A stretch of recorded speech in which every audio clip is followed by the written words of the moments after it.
పగడిద్ది రాజును పెళ్లి కొడుకుగా ముస్తాబు చేసి మేడారంకు తీసుకెళ్తున్నారు సమ్మక్కతోటి వివాహం చేసేందుకు. దానికి సంబంధించి చూడొచ్చు పొనుగొండ్ల నుంచి అత్యంత ఆదివాసీ సాంప్రదాయం ప్రకారం ఈ కార్యక్రమం కూడా జరుగుతుంది. ప్రస్తుతం పసరా దాటుతుంది. పసరా దాటిన మెయిన్ రోడ్ అంటే మేడారంకు వెళ్ళడానికి పసరా నుంచి వెళ్ళేటువంటి ప్రధాన రహదారంతా కూడా వాళ్ళంతా కూడా నృత్యాలతోటి కావచ్చు, పూనకాలు కావచ్చు, శివసత్తులు ఇలా అన్ని రకాలైనటువంటి సాంప్రదాయాలతోటి ఆయనను తీసుకువెళ్తున్నారు. ఈ మెయిన్ రోడ్డు నుంచి కొద్ది దూరం వెళ్ళిన తర్వాత మరొక మార్గంగా ఫారెస్ట్ నుంచి జంపన్న వాగుకు చేరుకున్నారు. దానికి సంబంధించి చూడొచ్చు ఆ జంపన్నకు దగ్గరికి తీసుకువెళ్లేందుకు మొదట ఈ కార్యక్రమం అంతా కూడా జరుగుతుంది.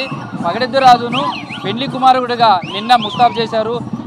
అక్కడ పొనుగొండ్ల గ్రామంలోని ఆయన టెంపుల్లో ప్రత్యేకమైనటువంటి పూజా కార్యక్రమాలు అంతా చేస్తారు. ఈ తంతు మొత్తం కూడా ఆదివాసీలకు సంబంధించినటువంటి సాంప్రదాయం జరుగుతుంది.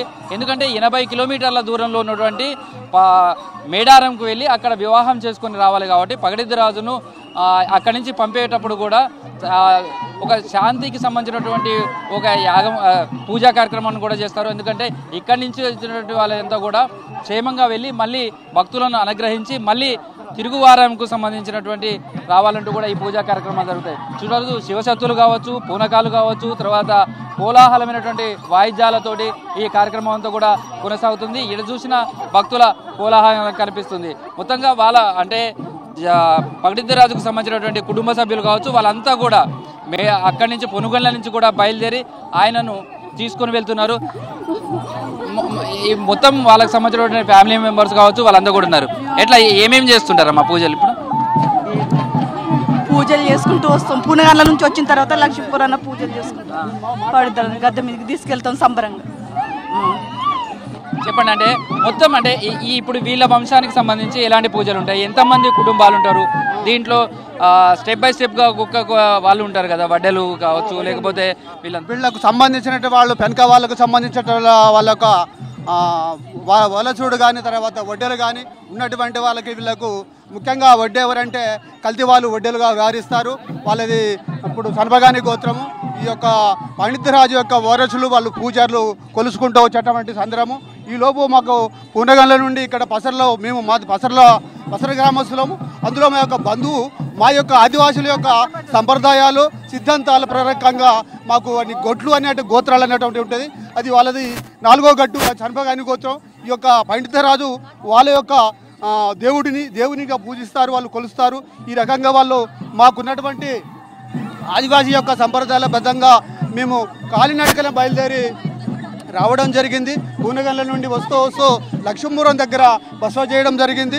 ఆ తర్వాత వస్తుంటే మా పసర మధ్యలో మధుగూడెం మధ్యలో మాకున్నటువంటి ఉన్నటువంటి ఇక్కడ పసర గ్రామాలు ఉన్నటువంటి బంధువులు కావచ్చు, చుట్టుపక్కల వ్యాపారస్తులు కావచ్చు, వాళ్లకు భోజన సౌకర్యం వేద్దాం, వాళ్లకు టిఫిన్లు పెట్టడం జరిగింది.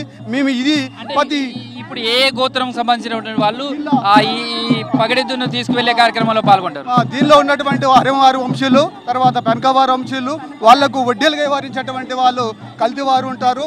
వీళ్ళు ఆ యొక్క దేవుని కొలిసేటువంటి సంప్రదాయం పూర్వం నుండి వస్తుంది. అందులో ఉన్నటువంటిది మా ఆదివాసుల యొక్క సంప్రదాయం ఏంటంటే 3వ గట్టు నుంచి 7వ గట్టు వరకు గట్లు ఉంటాయి, తర్వాత గోత్రాలు ఉంటాయి. ఇటువంటి వాళ్ళు ఇప్పుడు 3వ గట్టు అటువంటి కల్తీ వాళ్ళు ఆ యొక్క పూజను నిర్వహించవలసి వడ్డే యొక్క వ్యవహారాన్ని చేయడం జరుగుతున్నది. ఈ పగడిద్ది రాజు యొక్క అనుగ్రహాన్ని మేము మీకు ఉన్నటువంటి అందరం కూడా పొందుతాము. ఈ యొక్క ప్రతి 2 ఏళ్లకు జరిగేటువంటి మహాజాతరని ఇక్కడ కోట్లాది మంది వచ్చి దీన్ని తిలకించడం జరుగుతుంటుంది. ఇందులో భాగంగానే మా గ్రామంలో ఉన్నటువంటి పసర గ్రామంలో ఉన్నటువంటి పొనుగొండ్ల గ్రామానికి కావచ్చు ఎలాంటి అవినాభావ సంబంధం ఉంటుంది?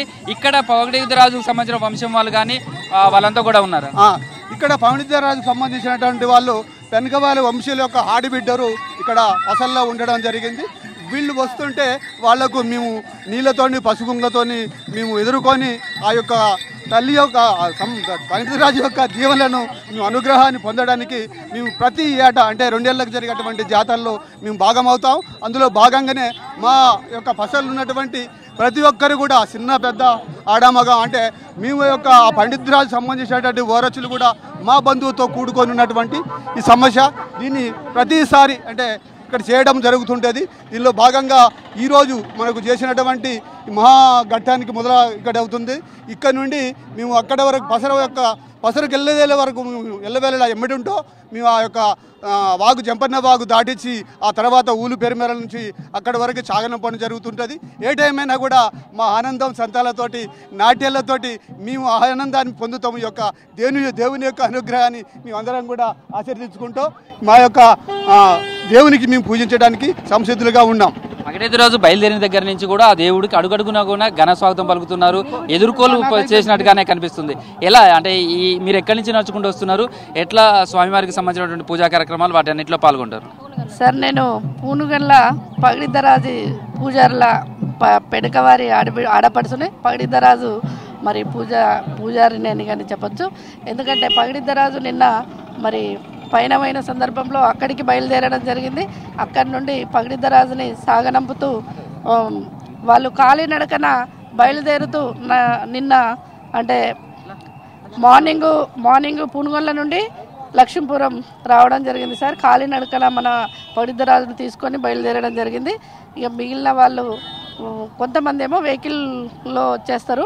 దేవుని మాత్రం పూజించే వాళ్ళు, దేవుని తీసుకొచ్చే వాళ్ళు మాత్రం కంపల్సరీ కాళ్ళకు చెప్పులు లేకుండా కాలినడకన ఒక 75 కిలోమీటర్స్ ఉంటుంది సార్. అంటే ఇప్పుడు మీరు ఆడబిడ్డ కదా, ఈ ఎన్ని రోజుల నుంచి ఈ జాతరకు ముందు పూజా కార్యక్రమం అంటే మణిమేళగా కావచ్చు, గుడి మేళగా కావచ్చు, తర్వాత ఈ ప్రధానమైనటువంటి జాతర, తర్వాత తిరుగువారం, ఇవన్నీ కూడా ఎన్ని వారాలు ఇవన్నీ కూడా జరుగుతుంటాయి? ఒక 15 డేస్ నుండి మరి జాతర స్టార్ట్ అవుతుందంటే ఒక 15 డేస్ నుండి మరి పూజా కార్యక్రమాలు స్టార్ట్ చేసే ప్రతి ఒక్కరు కానీ మరి చాలా నియమ నిష్టలతో ఆదివాసీ సంస్కృతి సాంప్రదాయాలతో మరి ఈ పూజలు చేస్తూ ఉంటారు. ఆ దేవుళ్ళని కొలిసే వాళ్ళు ఎట్టి పరిస్థితుల్లో కానీ నీసు కానీ ప్లస్ కాళ్ళకి చెప్పులు కానీ చాలా నియమ నిష్టలతో ఉండి 15 రోజుల నుండి పూజలు చేస్తూ ఉంటారు సార్.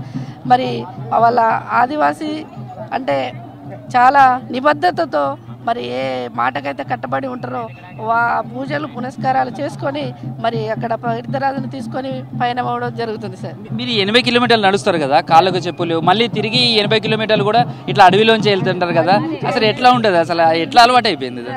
వాళ్ళే అంటే మా పెద్దవాళ్ళే కాకుండా సార్ మేము ఈరోజు మరి ఎడ్యుకేటెడ్ అయ్యి మేము కానీ నడుస్తుంటే మాకు కానీ నడుస్తున్నాం, మా కాళ్ళకి నొప్పులు వస్తున్నాయని అది కానీ మాకు అనిపించదు సార్. నొప్పులు కానీ ఏమి ఉండవు అసలు, ఎట్లా ఉంటుంది ఈ మహత్యం అంతా కూడా?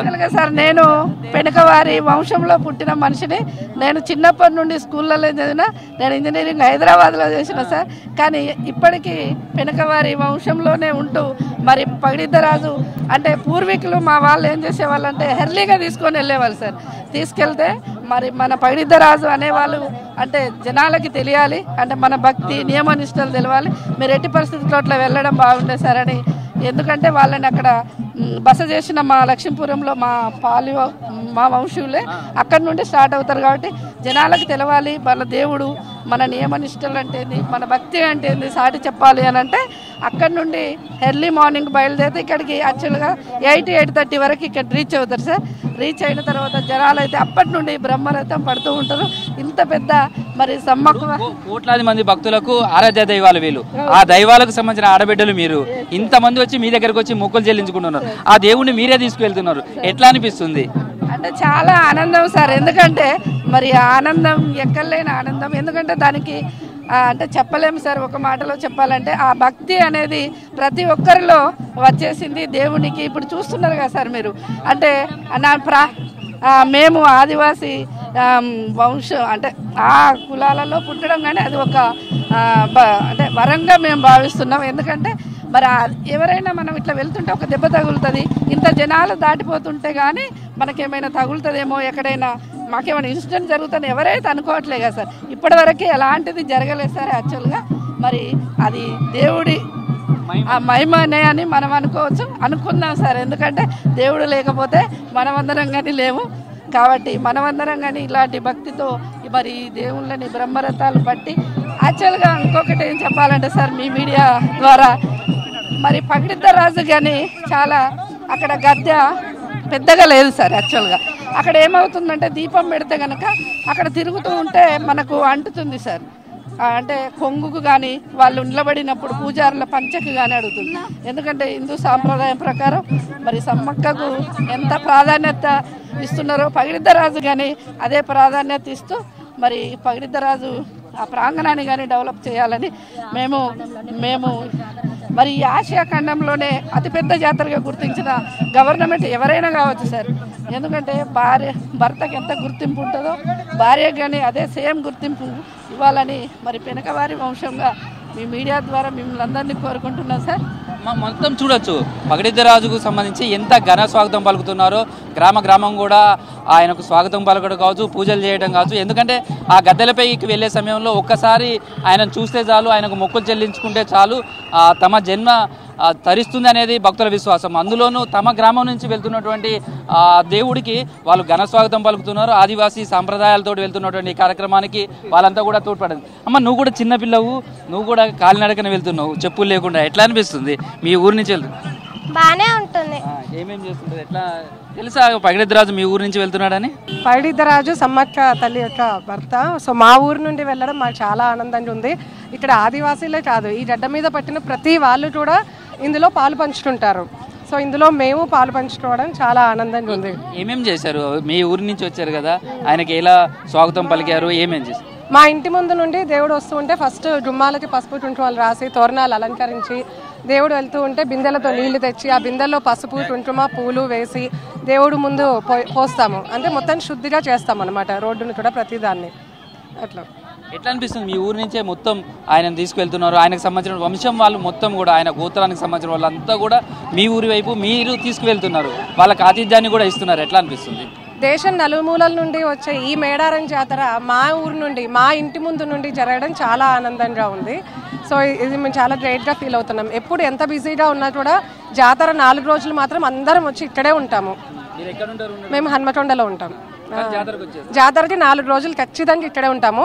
ఇంకా చాలా మంది 1 వీక్ ఉంటారు, తిరుగువారం వరకు ఖచ్చితంగా ఇక్కడే ఉంటారు. ఈ గడ్డ వాళ్ళందరూ కూడా ఇక్కడే ఉంటారు. ప్రస్తుతం అయితే చూడొచ్చు, మనం ఇక్కడ ఉండేసరికి దాదాపు వందల వేల మంది ఆయనకు తోడుకొని వెళ్లేందుకు కూడా వాళ్ళంతా కూడా వచ్చున్నారు. వైపు శివసత్తులు కావచ్చు, తర్వాత ఆదివాసీలకు సంబంధించినటువంటి సాంప్రదాయం ప్రకారం ఈ కార్యక్రమం అంతా కూడా కొనసాగుతుంది. శివసత్తులతోటి ఉన్నటువంటి కావచ్చు, పూనకాలు కావచ్చు, ఇవన్నీ కూడా చేస్తున్నారు. ప్రస్తుతం కొంతమంది ఉన్నారు, వాళ్ళతో కూడా మాట్లాడదాం. ఎక్కడి నుంచి వచ్చారు మీరు కూడా? గ్రామం నుండి వచ్చి. ఏమేమి చేసారు? నడుచుకుంటూ వచ్చింది కదా, ఏమి స్వామివారిని ఎట్లా తీసుకెళ్తున్నారు మీరు? స్వామివారిని అది పెళ్లి కొడుకు లెక్క ముస్తాబ్ చేసి మేడారం తీసుకెళ్తారు. ఎట్లా స్వామివారిని ముస్తాబ్ చేసి తీసుకుపోతున్నారు కదా, ఈ తీసుకువెళ్లే క్రమం కావచ్చు, ఇదంతా కూడా ఆ పూజలో మీరు కూడా పాల్గొంటున్నారు. ఎట్లా అనిపిస్తుంది? ఏమేమి చేస్తుంటారు? మాకు చాలా సంతోషంగా ఉన్నది. ఎప్పటి నుంచో వేళ్ల కాంచలే అప్పంచలే నడుచుకుంటా ప్రయాణం నడకతోటే వెళ్తా ఉంటాం మేడారం. ఎప్పటికీ మీరు కూడా అక్కడి నుంచి నడుచుకుంటూ వస్తున్నారా? నడుచుకుంటూనే వస్తాం. అడవిలోకి వెళ్ళి సుమారుగా 80 కిలోమీటర్లు 90 కిలోమీటర్స్ ఉంటాయి. అక్కడి నుంచి అడవిలోకి వెళ్ళిబడి ఇలా వస్తాం అన్నట్టు. అడవిలోకి వెళ్ళిబడి నేను రాబట్టి దాదాపుగా 10 ఏళ్ళ సంది వస్తున్నానండి. 10 ఏళ్ళ నుండి వస్తున్నానండి. మేము ప్రస్తుతం అయితే చూడొచ్చు, అత్యంత కోలాహలంగా కనిపిస్తుంది. ఎటు చూసిన భక్తుల ఆ స్వామివారి నామస్మరణతో మాగుతుంది. ఎట్లా ఉంది స్వామివారికి సంబంధించినటువంటి పూజా కార్యక్రమాల్లో పాల్గొన్నారు కదా? చాలా బాగుంది, చాలా బాగుంది. చాలా సంతోషంగా ఎంజాయ్గా డాన్సులతో మా ఆదివాసి వాళ్ళందరము తీసుకొస్తుంటాము. పూనగల నుండి కాలినడకన నడిచి వస్తూ వైభవంగా ఆయన తీసుకెళ్తున్నారు. ఓవైపు శివశక్తులు కావచ్చు, ఆయన కుటుంబ సభ్యులు కూడా నృత్యాలు చేస్తూ కూడా ఆయన తీసుకెళ్తున్నారు. ప్రస్తుతం ఈరోజు మరికొద్దిసేపటి తర్వాత అంటే 1-1:30 సమయంలో పస్రా నుంచి అటు మేడారంకు సంబంధించినటువంటి పరిసర ప్రాంతాల్లో మరి ఒకసారి విడిది చేస్తారు. అక్కడ లంచ్ బ్రేక్ ఉంటుంది. లంచ్ బ్రేక్ తర్వాత అక్కడి నుంచి మళ్ళీ బయలుదేరి సాయంత్రం వరకు జంపన్నవాగు దగ్గరికి చేరుకుంటారు. ఓవైపు శివసత్తులు కావచ్చు, ఆదివాసీలకు సంబంధించినటువంటి డప్పు వాయిద్యాలు, ఘనమైనటువంటి స్వాగతం పలుకుతూ కూడా పగిడిద్దరాజును పెళ్లి కుమారుడు అలంకరించి మేడారంకు తీసుకువెళ్తున్నారు. ఈరోజు సాయంత్రం ఇటు సారలమ్మ కావచ్చు, అదేవిధంగా పగిడిద్దరాజు, గోవిందరాజు ముగ్గురు దేవతలు కూడా గద్దెలపైకి చేరుకున్నారు. ఇది ప్రస్తుతం పసరా ప్రాంతంలో ఉన్నటువంటి మేడారంకు సంబంధించిన పండుగ వాతావరణం.